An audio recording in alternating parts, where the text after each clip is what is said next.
ಅಂದರೆ ಯಾವತ್ತೂ ಯಾಕಂದ್ರೆ ನಾವು ಸೋಷಿಯಲ್ ಮೀಡಿಯಾದಲ್ಲಿ ನೋಡ್ತಾ ಇರ್ತೀವಿ ಸರ್, ಈ ಕಮೆಂಟ್ಸ್ಗಳ ವಿಚಾರ ಅಂತ ನಾನು ಹೇಳೋಕ್ಕೆ ಇಷ್ಟಪಡ್ತೀನಿ.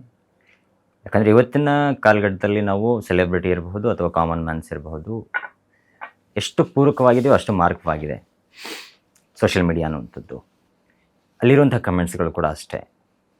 ಯಾರಾದರೂ ಅಟ್ಲೀಸ್ಟ್ ಏನಾದರೂ ಮನಸ್ಸಿಗೆ ಹಚ್ಕೊಳ್ಳಾಗಿದ್ರೆ ಅವತ್ತು ಎಷ್ಟೋ ಆತ್ಮಹತ್ಯೆಗಳು ಕೂಡ ಆಗಿವೆ.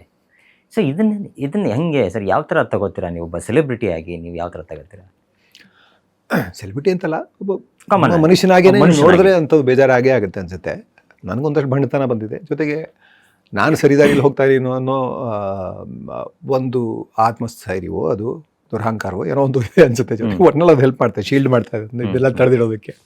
ಯೂಶಲಾಗಿ ನಾವು ನೋಡೋಕೆ ಹೋಗಲ್ಲ, ನೋಡೋಕೋರಿ ಕೆಲಸ ಕೋಪನ ಬರುತ್ತಲ್ಲ, ಯಾಕಂದರೆ ಕೆಟ್ಟ ಭಾಷೆ ಉಪಯೋಗಿಸ್ತಾರಲ್ಲ. ಅದು ಯಾರು ಉಪಯೋಗಿಸ್ಬಾರ್ದು. ಯಾರಿಗೂ ನಾವು ಪ್ರೌಡ್ ಟು ಬಿ ಇಂಡಿಯನ್ ಅಂತೆಲ್ಲ ಹೇಳ್ಕೊತೀವಲ್ಲ, ನಮ್ಮ ಸಂಸ್ಕೃತಿಲಂತೂ ಖಂಡಿತ ಯಾವ ಸಂಸ್ಕೃತಿಯಲ್ಲೂ ಇಲ್ಲ. ಅದು ಸುಮ್ಮನೆ ಬೈಯೋದಲ್ಲ, ಯಾವ ಸಂಸ್ಕೃತಿಯಲ್ಲೂ ಇಲ್ಲ. ಪರ್ಸ್ನಲಾಗಿ ಅಟ್ಯಾಕ್ ಮಾಡೋದು ಯಾವ ಸಂಸ್ಕೃತಿಯಲ್ಲೂ ಇಲ್ಲ. ಸೊ ನಮ್ಮನ್ನು ನಾವು ಸಭ್ಯರು ಅಂದ್ಕೊಂಡ್ರೆ, ನಮ್ಮನ್ನು ನಾವು ಮನುಷ್ಯರು ಅಂದ್ಕೊಂಡ್ರೆ, ಯಾರಿಗೆ ಆಗಲಿ ಯಾವುದೇ ಆಗಲಿ ಕಮೆಂಟ್ ಅದು ಒಂದು ಹೆಲ್ತಿ ಕ್ವೆಶ್ಚನ್ ಆಗಿರಬೇಕು. ಸೊ ನಿಮಗೆ ಒಬ್ಬ ವ್ಯಕ್ತಿಯ ಅಭಿಪ್ರಾಯಗಳು ಅಥವಾ ಅವನ ನಿರ್ಧಾರಗಳು, ನಿಲುವುಗಳು ಇಷ್ಟ ಆಗಿಲ್ಲ ಅಂತ, ನನಗೆ ನಿನ್ನ ನಿಲುವು ಇಷ್ಟ ಆಗಿಲ್ಲ ಅಂತ ಹೇಳ್ಬೋದು. ನನಗೊಬ್ಬರು ಯಾರೊಬ್ಬರು ಹೋಟೆಲ್ ಸಿಕ್ಕಿದ್ರು, ಅವ್ರು ಹೇಳಿದ್ರು, ಸರ್ ನಿಮ್ಮ ಇದು ಇಷ್ಟ ಆಗಲ್ಲ ಸರ್, ನಾವೆಲ್ಲ BJP ಅವ್ರು ಸರ್, ನಿಮ್ಮ ಐಡಿಯಾಲಜಿ ನಮಗೆ ಇಷ್ಟ ಆಗಲ್ಲ. ಹೌದಾ ಸರ್, ಸರಿ, ಇಷ್ಟ ಆಗಬೇಕು ಅಂತೇನಿಲ್ಲ, ನಿಮಗೆ ಕಾರಣಗಳಿರ್ತವೆ, ಅವ್ರವ್ರಿಗೆ ಕಾರಣಗಳಿರ್ತವೆ. ಆದರೆ ಪರ್ಸನಲಾಗಿ ಅಟ್ಯಾಕ್ ಮಾಡೋದಿಲ್ಲ, ತೀರಾ ತಪ್ಪು. ಅದು ನಂದು ಅಂತ ಮಾತ್ರ ಅಲ್ಲ, ಇದೊಂದು ವಿಷಯ ಅಂತ ಮಾತ್ರ ಅಲ್ಲ, ರಾಜಕೀಯ ವಿಷಯಗಳು ಮಾತ್ರ ಅಲ್ಲ, ಎಲ್ಲದಕ್ಕೂ ಏನೇನಕ್ಕೂ ಎಷ್ಟು ಕೆಟ್ಟದಾಗ ಕಮೆಂಟ್ ಮಾಡ್ತಾರೆ. ಅದು ಹೆಣ್ಮಕ್ಳಿಗಂತೂ ಅದು ನಮ್ಮ ಬೆಳವಣಿಗೆ ಅಥವಾ ನಮ್ಮ ಸಂಸ್ಕೃತಿ ಇವೆಲ್ಲದ ಬಗ್ಗೆನೂ ಆ್ಯಕ್ಚುಲ್ ಆಗಿ ಸಂಸ್ಕೃತಿ ಹೆಂಗಾಗಿದೆ ನಮ್ಮ ಸಂಸ್ಕೃತಿ ಅನ್ನೋದ್ರ ಬಗ್ಗೆ ತುಂಬ ಕರಡಿ ಹಿಡ್ದಂಗೆ ಅವೆಲ್ಲ. ನಾವು ಹೆಂಗೆ ಹೆಣ್ಮಕ್ಳ ಪೋಸ್ಟ್ಗಳಿಗೆ ರೀಸೆಂಟಾಗಿ ರುಕ್ಮಿಣಿ ವಸಂತ್ ಅವರ ವಿಚಾರ ಇರಬಹುದು, ರಶ್ಮಿಕಾ ಮಂದಣ್ಣ ಅವ್ರ ವಿಚಾರ ಇರಬಹುದು, ಶ್ರೀಲೀಲಾ ಅವ್ರ ವಿಚಾರದಲ್ಲಿರಬಹುದು.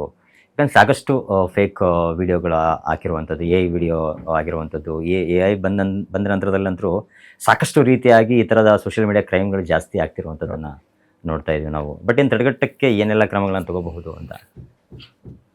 ಈಗ ಅದೇ ಅಗೇನ್ ಎಜುಕೇಷನ್ಗೆ ಬರುತ್ತೆ. ಮುಖ್ಯವಾಗಿ ನೀವು ಶಿಕ್ಷೆ ಕೊಟ್ಟು ಒಂದು ಸಮಾಜನ ಸರಿ ಮಾಡ್ಬೋದು ಅಂತಿದ್ದರೆ ಎಷ್ಟೊಂದು ಶಿಕ್ಷೆಗಳಿದೆ. ಸಮಾಜ ಇಷ್ಟೊಂದಾಗಲೇ ಸರಿ ಹೋಗ್ಬೇಕಾಗಿತ್ತಲ್ವ, ಇನ್ನೂ ಸರಿ ಹೋಗಿಲ್ವಲ್ಲ. ಈಗ ಮರಣದಂಡದ ತನಕ ಇದೆ ನಮಗೆ ಶಿಕ್ಷೆ. ಮರಣದಂಡನೆಗೆ ಹೆದರಿ ಯಾರು ಅಪರಾಧ ಮಾಡದೇ ಇದ್ದಾರೆ, ಇನ್ನೂ ನಡೀತಾನೆ ಇದೆ. ಅತ್ಯಾಚಾರಗಳು ನಡೀತಾ ಇದೆ, ಕೊಲೆಗಳು ನಡೀತಾನೇ ಇದೆಯಲ್ಲ.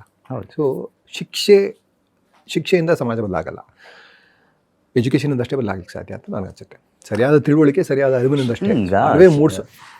ನೀವು ಹೇಳ್ದಂಗೆ ಸರ್, ಶಿಕ್ಷಣನೂ ತುಂಬ ಮುಖ್ಯ ಒಬ್ಬ ಮನುಷ್ಯನ ಜೀವನದಲ್ಲಿ.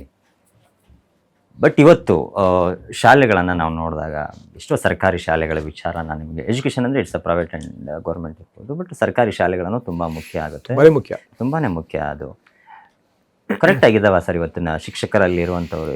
ಅಂದರೆ ಶಿಕ್ಷಕರೇ ಇಲ್ಲ ಎಷ್ಟೋ ಸ್ಕೂಲ್ಗಳಲ್ಲಿ ನಾವು ನೋಡ್ದಂಗೆ. ಹಳ್ಳಿ ಕಡೆ ಅಂತ ಹೋಗ್ಬಿಟ್ರೆ ಶಿಕ್ಷಕರ ಕೊರತೆ ತುಂಬ ಇದೆ.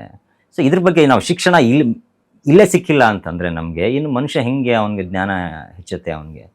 ಸೊ ಇದ್ರ ಬಗ್ಗೆ ಏನು ಹೇಳ್ಬೋದು ಸರ್ ತಾವು? ರೂಲ್ಸ್ ಇವೆ, ಎಕ್ಸಿಕ್ಯೂಟ್ ಮಾಡ್ತಾರ ಸರಿ ಈಗ ಅನಿಸುತ್ತೆ. RTE ಅಂತಲೇ ಒಂದು ಮಾಡ್ಕೊಂಡಿದ್ರು, ರೈಟ್ ಟು ಎಜುಕೇಷನ್ ಅಂತ. ರೈಟ್, ಅದು ಫಂಡಮೆಂಟಲ್ ರೈಟ್. ನನಗೆ ವಿದ್ಯಾಭ್ಯಾಸ ಪಡೆಯುವಂಥ ಎಲ್ಲ ಹಕ್ಕು ಇದೆ, ಯಾರ ಅಂದರೆ ಭಾರತೀಯ ಎಲ್ಲ ಪ್ರಜೆಗೂ, ಎಲ್ಲ ಮಕ್ಕಳಿಗೂ ಇದೆ. ಆದರೆ ಶಾಲೆಗಳನ್ನ ಮುಚ್ತಾ ಇದೆ, ಸರ್ಕಾರಿ ಶಾಲೆಗಳನ್ನ ಮುಚ್ತಾ ಇದ್ದಾರೆ. ಅದು ತುಂಬಾ ಕಾಂಟ್ರಡಿಕ್ಟರಿ. ನೀವು ಪ್ರೈವೇಟ್ ಶಾಲೆಯಲ್ಲಿ ರೈಟ್ ಟು ಎಜುಕೇಷನ್ ಹೆಂಗೆ ನೀವು ಕೊಡ್ಲಿಕ್ಕೆ ಸಾಧ್ಯ? ಅಲ್ಲ, ಅಷ್ಟೊಂದು ಡಿಮ್ಯಾಂಡ್ ಮಾಡ್ತಾರೆ. ನಿಮಗೆ ಅದು ಸರ್ಕಾರಕ್ಕೆ ಗೊತ್ತಿಲ್ಲದಿರೋಂಗೆ ಒಂದಷ್ಟು ಡಿಮ್ಯಾಂಡ್ ಆಗುತ್ತೆ, ಕ್ಯಾಪಿಟೇಷನ್ ಅಂತ ತೊಗೊಳ್ತಾರೆ. ಸೊ ಅಷ್ಟೊಂದೆಲ್ಲ ದುಡ್ಡಿರುವವರಷ್ಟೇ ಎಜುಕೇಷನ್ ತೊಗೊಳ್ಲಿಕ್ಕೆ ಆಗುತ್ತೆ. ಸೊ ದೊಡ್ಡ ದೂರ ಅಂತಾನೆ ಸರ್ಕಾರಿ ಶಾಲೆಗಳು ಹೆಚ್ಚಾಗಬೇಕು ಇನ್ನು. ಇಲ್ಲ, ಸಾಧ್ಯವಾದರೆ ಎಜುಕೇಷನ್ನೇ ನ್ಯಾಷನಲೈಸ್ ಆಗಿಬಿಡಬೇಕು ಅಂತ ನನಗೆ ಅನ್ಸುತ್ತೆ. ಸೊ ಪೂರ್ತಿ ಎಜುಕೇಷನ್ ಸರ್ಕಾರದ ಕಂಟ್ರೋಲ್ ಇರಬೇಕು. ಎಲ್ರಿಗೂ ವಿದ್ಯಾಭ್ಯಾಸದ ಹಕ್ಕು ಸಿಗಬೇಕು. ವಿದ್ಯಾಭ್ಯಾಸ ಮೇಯ್ನಾಗಿ ನಮ್ಗೆ ಅದೇ ಬೇಕನ್ಸುತ್ತೆ. ಎಜುಕೇಷನ್, ಹೆಲ್ತ್ ಕೇರ್ ಇವೆರಡನ್ನ ನ್ಯಾಷನಲೈಸ್ ಮಾಡಿಬಿಟ್ರೆ ಸುಮಾರು ಸಮಸ್ಯೆಗಳು ಸಾಲ್ವ್ ಆಗಲಿಕ್ಕೆ ಸಾಧ್ಯತೆ ಇದೆ.